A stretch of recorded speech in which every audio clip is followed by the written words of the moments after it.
Well, howdy, howdy, howdy, nearly senior citizen here. Greetings, boys and girls, and welcome to this. Me rescuing little Thigmo from my lap. He was actually on the chair portion of my chair, betwixt my thighs, and was trying to squiggle his way onto the ground. Thigmo here, little Janu slash Thigmo, is big. He is big. Look how big he's grown. He is a big, big boy. He is a thick boy. He's not fat. He's just big, and that's good. I like that. He's a good rodent. Here, I need you to he's still very nervous. He's less nervous than he has been. I mean, he's not jumping, and he's letting me touch him now. He's gotten older and more mature, so he's good. He's active, and I'm going to put him back in his cage now. He still has, just relax, little guy. Just relax, just relax. If they try to jump, I stop them because I don't want them to get hurt. And then just try to make them relax and then set them back down so that they don't have to jump or feel terror. There we go, little guy. Now though he's getting better, he's still really, really nervous. He's still got his Petco box that he came in. All my other hamsters, when I've put their box in, eventually I've had to take it out because they stay in one corner, but then they just urinate in the other corner and the box gets bad. You have to take the box out. He's not doing that. He's still spending 90% of his time in his cave, his little Petco box. And there's a huge pile of little, hamster droppings underneath, where over on the side where he just throws all of his droppings, there's a stack there and it's gotten underneath. And I clean that stuff out periodically. I'm just saying this is what happens. But he doesn't urinate in the box.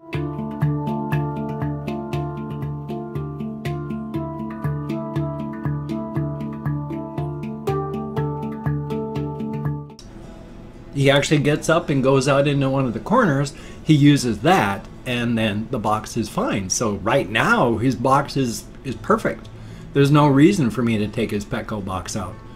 It is a perfect, wonderful little clean cave. Thumbs up for that. He is less nervous. He's still nervous, though less nervous. That's a good thing. But I mean, now he still reacts in terror and fear, but he doesn't act like he's going to die instantly. And that's good. I feel kind of bad. He was awake this morning, but I actually reached into his little safe place. But that's because he spends 90% of his time inside of his box. So if he's awake, I've got to try to either scrabble around outside so he comes out, or if he doesn't do that, I don't like doing it, but he needs handling. He's got to get used to it, so I reach into the box. Ugh. My lips are all dry and gnurfy. My apologies. It is 8:42 a.m. I woke up a little bit before 7, probably 6:45, and I try to get done. Well, not done. I try to wake up for like an hour and a half and then start recording. And so it's 8:45, which means no way on God's green earth I'm going to be live at 9 o'clock, which I used to, even just, 3-4 months ago? If I couldn't go live at 9 o'clock, it was the end of the world. But that was the perfectionist part of me. And perfectionism is a huge part of depression. Because if you can't do it perfect, why do it at all? And that's one of the feelings you have. And so if I was even 1 or 2 minutes late, that just pissed me off to no end. But now hey, if it goes live, that's good. That's a plus right there. So I don't care about the time so much. I mean, as long as it goes live before noon, my morning vlog, then I'm happy. And that's a very, very good thing. So it's good not to freak out. And my thing here, my long sleeve plaid, I don't know what that is. Is that plaid? That's plaid, isn't it? Yeah, that's plaid. My long sleeve plaid shirt that I use as a jacket. I need a better place to store it. Usually I just drop it onto the floor, or drop it onto the floor near a corner, not a corner, but the side of the wall or such, and then just shake it out when I want to wear it. But There are brown recluse spiders in the Pacific Northwest. Not a lot, it's not a huge brown recluse area, but there are brown recluse spiders in this area. And brown recluse spiders like to do things like crawl around in the corners of floors and such. So if I want to keep my clothing spider free, especially brown recluse spider free, I can't just toss it onto the floor, especially next to a wall, because that's just asking for brown recluse spiders to crawl inside. I mean, not brown, I was going to say spiders crawl into everything. I mean, have you ever, if you haven't, then you just haven't noticed it yet, but have you ever thrown back your bed and found the covers on your bed and found either a living or dead spider in there? That's because they crawl everywhere. That's the way life is. I mean, I'm quite sure that I have killed spiders by sleeping on top of them because they just happened to be crawled into the bed. I didn't see it because of the light, and then squanch. That happens, even if you're arachnophobic. So I need to stop just throwing that on the floor. But that's part of not being a bachelor. A good thing.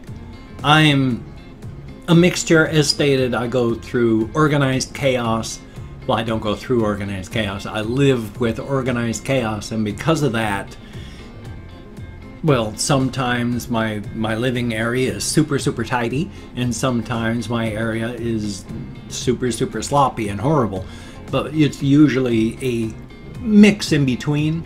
I never like it to get bad or too bad. It reaches a certain point and I clean it up at then, because if it gets too bad, it reminds me of my end spiral alcoholism days, and that's bad. Remember, just go look up Google images for end stage alcoholic house and you'll see how end stage alcoholics live, and it's not good. You live in basically garbage waiting to die, and that's what I was doing. So I don't like my home looking anywhere like that. Partially, of course, that bothers me because in my other room I still have boxes and boxes of my wife's stuff that I had in storage, but I don't have a storage unit anymore. But I need to go through my wife's stuff. I can't just hang on to it. I'm not doing anything with it. It's just sitting in boxes in my bedroom. And I only use my bedroom to sleep in, so it's not doing anything but just taking up space, and they're not even memories that are special.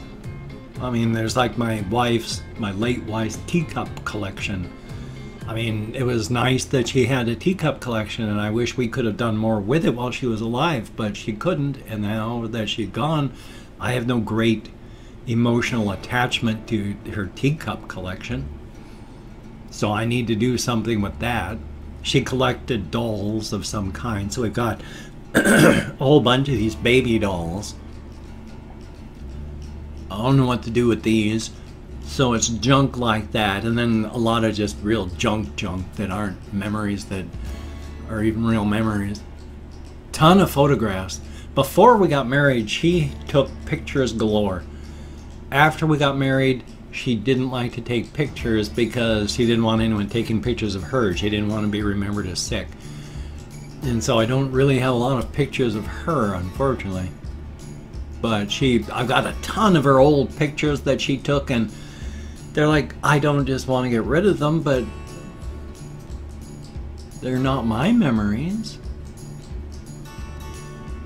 And that's the problem with owning things and going through life, is after you're gone, all that stuff that means so much to you is just, well, what do I do with this for everyone else? I don't own a ton of stuff myself. In fact, most of the stuff that I own, you see here. I've got my consoles that I use, most of the time, sit over there so I could use them. But generally, everything you see, aside from my computer, that's next to me, of course. I don't show that because I'm using it. But I don't own a lot of stuff. Unfortunately, during my death spiral of alcoholism, when I went to rehab and got back out, I and my parents got rid of a bunch of my junk and garbage, and a lot of it was just junk and garbage. It was ruined by that time because of my alcoholism. A lot of stuff, like my collection of board games and role-playing games, I wish I hadn't got rid of. I'd listened to my parents at that time. I was like, oh, this stuff is foolish, we need to get rid of this. And so I listened, and 90% of everything I owned vanished in the year 2000 with the crashing and burning of my alcoholism end spiral. And then after that, connected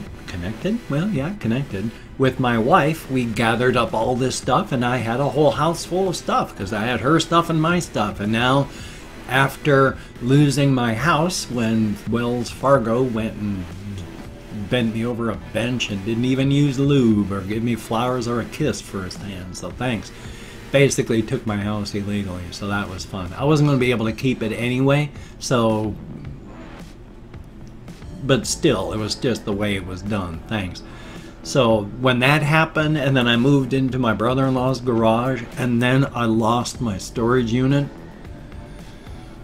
I've lost 90% of everything that I owned again.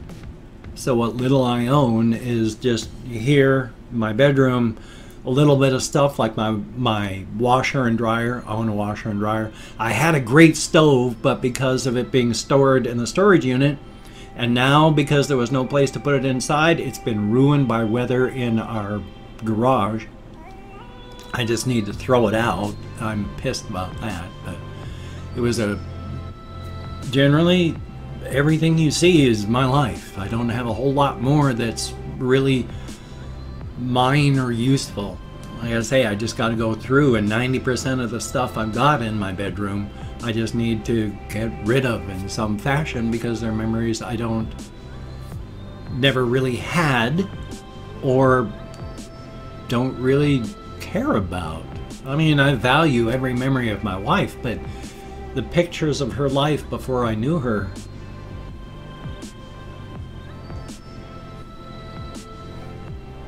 so thumbs up for that anyway. And I did want to, excuse me, try and talk about a little bit about my Air Force times, a few bits, that doesn't even make sense. I wanted to try and talk about my Air Force time a little bit, each video, to try and just talk about the various things that we did. I did spend 2 years at Zembach Air Base in Germany. Now, over there we had really, really good places to stay in, the dormitories. They were like old 1945 stuff, like World War II buildings and stuff like that. But because of their age and such, they packed us in tight, but they were fairly large. So we'd have a big room with sometimes 3, sometimes 2 people. One guy that we went to his dorm room a lot and played various board games, computer games, role-playing games, they actually had an end room, which they were not originally dorms, which is why they ended up being so big. They were like offices. But, oh, well, that's nice. But what happened is they took all these end cap rooms where there were 3 office rooms and made them bam, bam, bam. Tore out the 2 walls and made them one gigantic room.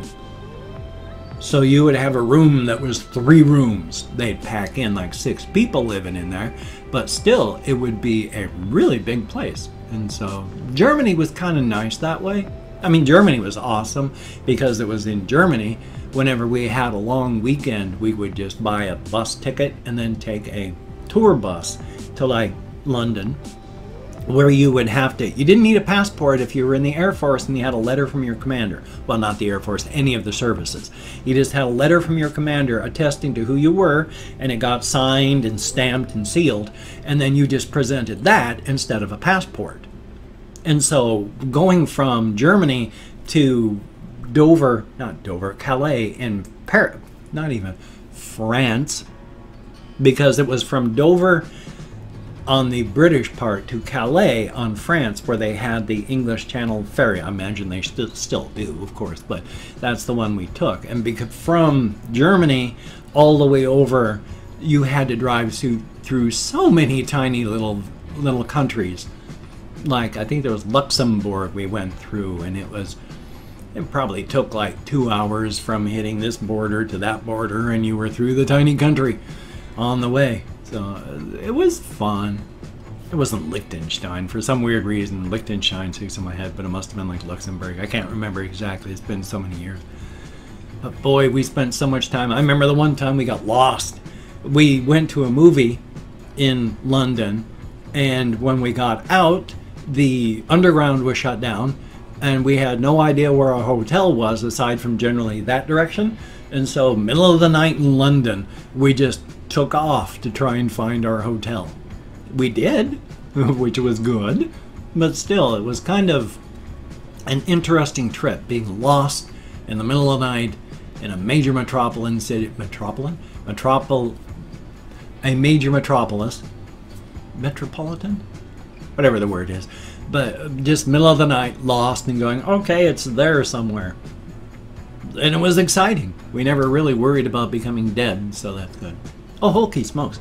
I've opened up 24 hours on my community tab, and I'm going to go through and thank 20 to 25 people. It is arranged because even though I count American Sign Language on the fingers of this hand with my depression, my fibro, my brain damage from my alcoholism, I'm lucky I can remember that my name is Rutherford P. Hubert, so my apologies for all that.